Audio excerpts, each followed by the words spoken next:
Hello, everybody, and welcome back for the afternoon session. There are going to be 3 talks, and the first one is going to be, well, me. So I'm going to be giving a proposal on a performance and scaling benchmark set for electronic structure calculations. I should mention that this is going to be a very high-level talk because originally I wasn't planning on giving this talk, but we had a cancellation, so oh well. So we're going to present our upcoming plans for basically the ELSI decision layer. So this is intended to be more of a proposal, more of a discussion than an actual full-blown presentation. So let's begin. So let's go back to Victor's talk in the morning when he was discussing ELSI, and which has been alluded to multiple times during this conference. So what ELSI is, let's get that out of the way, is a at its simplest, it's an interface layer between cone-sham DFT codes and a number of solvers. Right now we have ELPA, Nomad, FHI, currently SIPs and chess are undergoing integration. So the cone-sham DFT code passes in a Hamiltonian matrix and an overlap matrix. ELSI does some type of matrix conversion, or maybe not, passes it to the solver, and then passes back either the eigenvectors and the eigenvalues if you're using a diagonalization, or the density matrix and I guess the density of states and possibly the energy density of states, but that's not shown, back into ELSI. And then ELSI will convert those matrices back into the form that the cone-sham DFT code expects. There is one thing missing from this simplified picture. Right now in ELSI, the user has to specify the solver to use. ELSI will just blindly do whatever the user tells it to do. So now we have to ask ourselves, what can happen if the user does not select the optimal solver for the particular Hamiltonian and overlap matrix that they passed in? Okay, so let's go back to Victor's talk. Again, several hours ago, he showed a picture like this. Now let's suppose you handed ELSI to a grad student and told them to compute a matrix like this. Now, let's suppose it was a simple PBE calculation, everything's ordinary, you don't really need the eigenvectors, but they decided to use ELPA anyway. Well, if you look at this plot, right now for the best version of FHI, it's about 100 seconds here. And for ELPA, as is implemented in this plot, I should mention, there are other versions of ELPA that they're working at Max Planck. But in this plot, it's about 300 seconds.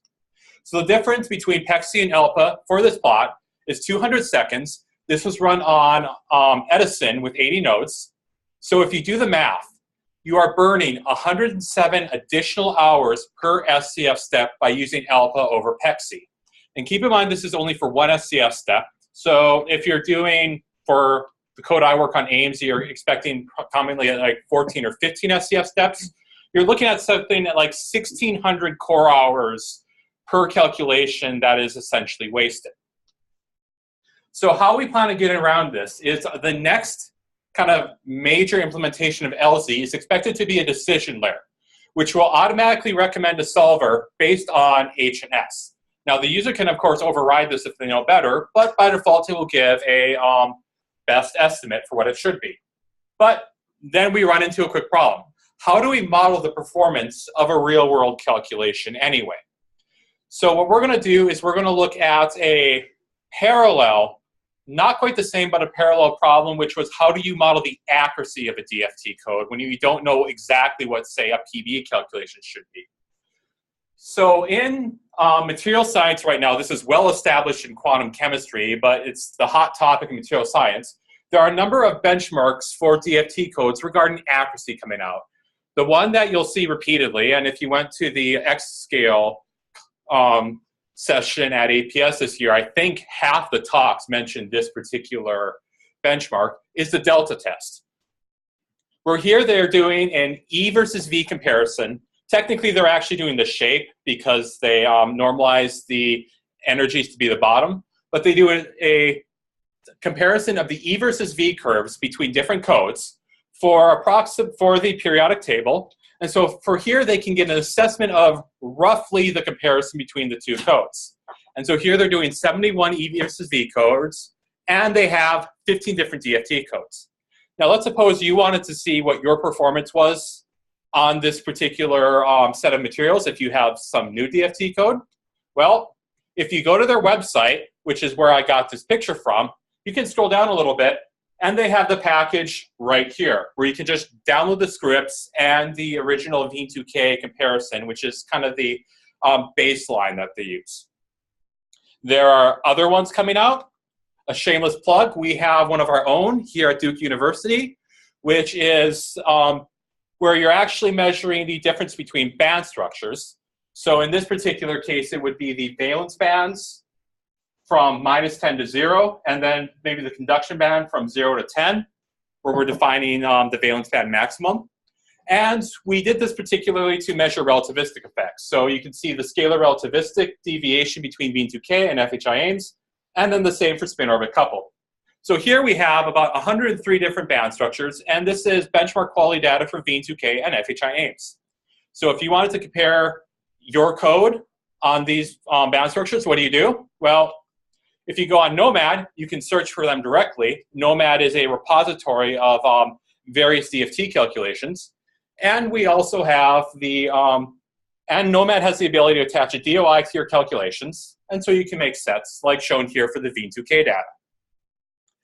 So this is what you would do if you want accuracy benchmarking. So what do you want to do if you want to do performance benchmarking? Not particularly between different codes, but between different solvers. So what would you start looking? So if you would start looking at the literature, you're going to get something like this.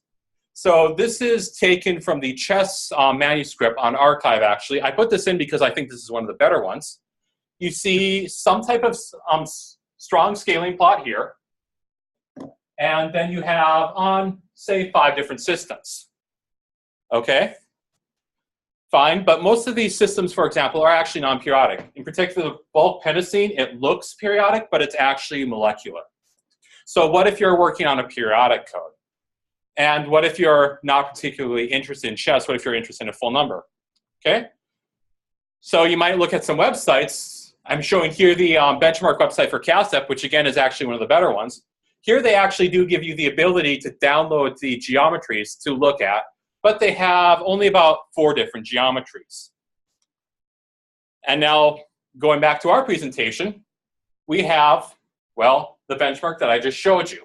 Now this, however, you can see it's only running on Edison, and it's graphing using the FHI-aims basis sets, so NAO basis sets. So what does this mean to you, however, if you're not running on Edison, if you're not using FHI-aims, and if you're not interested in a 2D system? This is probably going to give you limited help. So if you look across this, what you quickly see is there is no systematic set of performance benchmark systems in the literature. Why might this be? Well, unlike accuracy, where there is a hypothetical exact PBE number, right? We don't know which code gets it perfectly. They all seem to be close, at least according to the delta test. But in theory, there is an exact PBE number. There really is no number for the exact performance of the solver. The matrix properties of the Hamiltonian, the overlap matrices that go in, they can vary considerably based on, well, the system itself, the physics, so the homological gap. I should also put the dimensionality of the system. I guess I forgot that. There's the choice of the basis set, which I alluded to in FHI-aims. You could have larger basis sets. You can have more sparse basis sets. The condition number can vary from basis set to basis set, and so on. And then there's a final one, which is kind of a subset of size, honestly, but it's important enough that I gave it its own, which would be whether you're working with a pseudopotential code or you're working with all electron code. These can all be very loosely based into the impact of the performance of a solver based on the code. Technically, physics is independent of the code, but I need to put it in one category. However, there's another one, which is the one that we developers curse daily. There's also the solver performance based on the computer itself. So here we have the computing architecture, which is your raw processors, but it could also be your network topology or the accelerators on your machine. For example, GPU accelerations or AVX512 on a Knight's Landing. Then there's also the choice of compiler, PGI, Intel, Cray, G-Fortran. Did I say G-Fortran? And then there are all the other messy things. Optimization flags, math libraries, MPI libraries, whether there's a lot of network congestion when you're running. These can all be loosely grouped into the architecture that you're running on. So the question really isn't what is the performance of a code, right? The real, or a solver even. The real question here is what is the performance of a solver for a particular code running on a particular architecture. So that's what we would really like to know here. So our proposal for the ELSI decision layer is that what we would like to do is we would like to create a profile which contains the performance data. And so this performance data would be strictly for a particular code and a particular architecture, implicitly the basis set in the code. And this should contain timings for common materials that are encountered in DFT. And we can now feed this into the ELSI decision layer. And the ELSI decision layer can use this profile to estimate the, I should say actually, optimal solver for timings for the provided Hamiltonian and overlap matrix. So there's a word here, however, common materials. What do I mean by a common material? Well, so here we need to figure out what is our benchmark set going to be for performance. Going back to accuracy, where people were looking at elemental materials, compound materials, oxides, strongly ionic materials. Here we want a set of materials that kind of model what we expect to see in a DFT calculation. So we are going to need periodic and non-periodic systems. Some codes can only do one or the other. Some codes can do both. We're going to need, notably, materials with different dimensionality, zero dimensionality in the case of molecules, but we could have one-dimensional chain molecules, two-dimensional surface and slabs, and three-dimensional standard bulk systems. We want both gapped and metallic systems because this will determine very often what solver we can use. And then finally, this is more relevant for when we're benchmarking particular DFT codes versus the solvers. We would also like to have various chemical species. This will, for example, be a notable influence on all electron codes, where we have all the core levels, but the core levels are more or less confined. And to be scientifically relevant and, to be honest, aesthetically pleasing, we would like a test set of materials that are real-ish, as real as anything we do in DFT, and that are interesting. The important point here is that what we want also is a test set that has no bias towards a particular code or method. So I could go out and just come up with the ELSI benchmark. Now, I'm a developer on FHI-aims, so I will probably also select materials that we've used in the past for FHI-aims, or ones that we know to be good for FHI-aims. But if I create this benchmark set, for all I know, here's the rest of the DFT world. It's just somewhere out here, and I've really only made a benchmark set that benchmarks FHI-aims. So this is not the scenario that we want. What we really want is something that can be applied for a number of codes. And so our idea right now, as just kind of our first pass, is, well, we know what all these DFT developers have found interesting in the past, because we can look at what they've benchmarked in the past. And if we collectively generate all of them together, just as a first pass, this isn't going to be the final, I'm actually going to say where this fails, but as a first pass, we can combine all of their various benchmarks to create a meta benchmark set of systems that they've used to do performance scaling benchmarks in their codes. I should mention that not every code here is a code that I'm in contact with. I'm probably in contact with most of them, though. And if you look through all of these, you see that 5 classes of systems start to emerge, and you get some pretty pictures here. So the first one is large molecules. And this makes sense, especially, I guess NW Chem actually doesn't show up here. Sorry. But so this is going to be a lot of the more quantum chemistry-esque codes are going to show up here. You get buckyball. You get a whole number of things that I don't even know. I had to look them up, like vitamin B12, crambin, which is a protein residue for asparagus, I believe.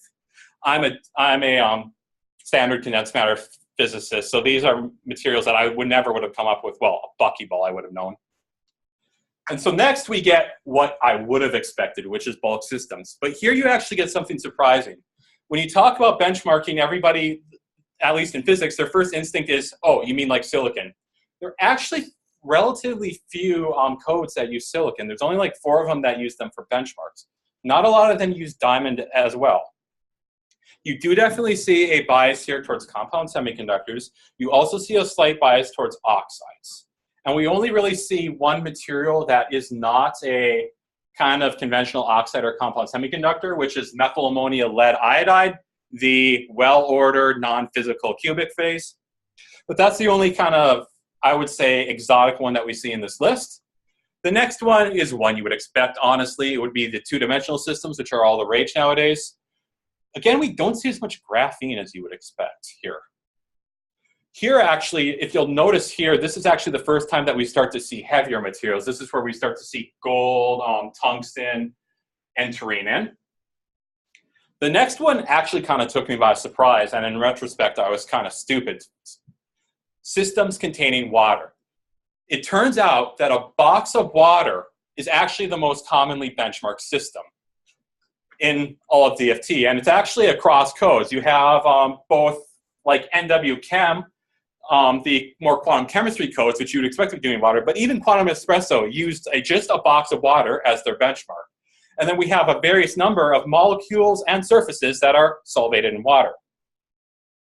And then and notably also NW Chem actually had a uranium surface solvated in water even. And then the final one, this is a bit more expected, which is nanocrystals, nanotubes, nanowires, you know, silicon, single wall, carbon nanotubes. And then there are some additional systems that I've added in. I'll return to why later. So how I'm currently planning on distributing this is that right now we are going to be distributing all of these when we've been given permission by the original creators and when I can't create it myself. And each of these will be a geometry that's in XYZ format. Honestly, we chose this because this is the AIMS format, but another reason is because XYZ is quite generic and easily translatable into other geometries. And we're also creating 5 lines of metadata, which includes basic information. Notably, I'm always including here the original source when I got it from somewhere else, and I'm trying to do an easily scalable cell so you can do your standards, you know, 1 cell, 8 cells, 27 cells, and so on. And when applicable, I'm also including the original geometries. So if you decided that I don't know what I was talking about, you can go back and look at the original geometries. And we are making this meta benchmark set available on the ELSI GitLab. It's already up there as a project. If you have access to the ELSI GitLab, you should already have access to this. And I should mention that we're still working on this. In particular, I need to add more two-dimensional systems, but it's getting there. Okay. So very quick thing. Yes? Does XYZ format has something called the lattice underscore vector? That's our version. No, that's not an XYZ format. XYZ is something different. This is True, FHI-aims right. geometry. Okay. There's a specification for this, but it's readable by Open Babel, importantly. Sorry, this is a FHI-aims geometry.in. Okay. Pardon about that, sorry. So final slide. So the current status of this. The current status is that this benchmark set, while it comes from about 20 different codes, if you start looking through it, you can see it's quite obviously incomplete. The molecules are biased towards hydrocarbons. The bulk systems tend to be biased towards compound semiconductors. There are oxide, but they're generally compound semiconductors. Understandable for historical reasons. Out of the liquids, only water is simulated. I never found any other type of liquid. And here's the important one. All of these systems are heavily biased towards light elements. It's only really in the surfaces that you saw anybody look at anything heavier. This is especially noticeable in the physics world, where it seems like every physicist has a topological insulator project on the side. And here with these benchmarks, you're really currently not covering this, unfortunately. So the status is we have the test set together, and we're going to be running the first test run of it next week on our local cluster at Duke just to see how everything works out. And we are always welcome to additional systems, especially molecules. I'd like to see more molecules in here. And I also know that configurations of molecules are going to be important. So I'm going to need to figure out how to incorporate those, because that will change the properties of the overlap matrix. Okay. With that, I thank you for your time.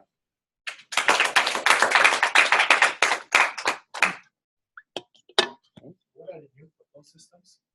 Yeah, so correct. So the new proposed systems, one is just bulk gold. I just threw this in. There is this CBTS. It's a zinc blended system, but it's a zinc blended system where you have barium in there, which is very large. So you can see these big holes here where it's distorted the lattice. And then there are additional slabs. Noticeably, I made the comment about topological insulators, so I included bismuth selenide. It's not quite a topological insulator, but it's close to bismuth telluride. And the titanium oxide is one. This actually is a benchmark that was done by another AIMS developer, so I suppose I could have put it actually in the category of an AIMS benchmark. Really, how was actually on bites? Yeah, as a matter of fact, I got the geometry from him. Yes. If he's still awake. Really, are you still there? He was here at one point. Yes, Yeah. yes, he is. Yeah, I'm still here. Whoa. Whoa. Okay. Right. So Yeah, but not for long. I mean, Helsinki is even 1 hour later than Central Europe. So, yes, yes, we know. Okay. So we're very impressed. Thanks. Actually. well, I'm already at home, so I'm not anymore in the office though. Ah. So if you were to run this, I mean, this is a major undertaking. So like, for all these test problems, with all different options. Well, what we're hoping is that we'll be able to start weeding out redundancy in the set. So right now we're just combining all of them, and we're hoping to weed out redundancy to try to narrow it down. We're still going to distribute all of them, but we're hoping to have some kind of like more narrow test sets that we can distribute. Because these things, they multiply very quickly. Yeah, I know. Bases and different cores, especially. Yeah. And you have the weight on the queue. You cannot use the high throughput queue because that's for a relatively small number of cores. I'm well aware of this problem. Yeah, but it's a great first step. I would say. Quite impressive by this list.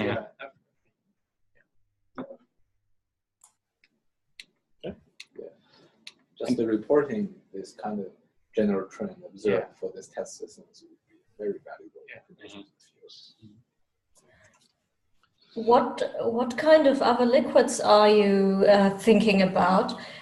Because all liquids that I could imagine at the moment, which would also include a lot of hydrocarbons again. Yeah, here's one thing where I'm obviously out of my field of expertise, unfortunately. So does anyone else have any suggestions? Liquid mercury. I mean, I grew up a straight condensed matter physicist. Transition metal alloys, as a matter of fact, is what I did most of my work on. There are other electrolytes. What? You can use other electrolytes. Yeah, but aren't most electrolytes usually also hydrocarbons? That's right. Yeah, they're light, probably not so different from water. Good question. Well, with that, I thank you for your time. All right.